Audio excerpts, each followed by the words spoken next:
Something జరుగుతోంది, awesome feeling కలుగుతోంది. Right now, just now ఈ తమాషా నాలోన మొదలైనది. పర్ఫ్యూమ్ వర్షం ముంచుతోంది, గాల్లో సింఫనీ మోగుతోంది. లవ్ ఎట్ ఫస్ట్ సైట్ అంటే ఏంటో అర్థం అవుతున్నది. నిమిషం ముందర లేని హాయి ఇప్పుడే నాకు చేరువై భూమి ఆకర్షణ పరిధి నుంచి దూరం చేస్తున్నది. అసలేంటినా ఇది నేనా అనుకోనే లేని సంగతైనా అరుదైన ఈ అనుభూతిలోన ఓ నన్ను నేను గిల్లి చూడనా.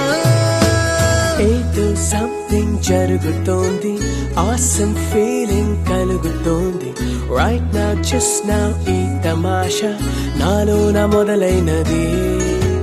నిమిషం ముందర లేని హాయి ఇప్పుడే నాకు చేరువై భూమి ఆకర్షణ పరిధి నుంచి దూరం చేస్తున్నది. అసలేంటిలా ఇది నేనా అనుకోనే లేని సంఘటన అరుదైన ఈ అనుభూతిలోనా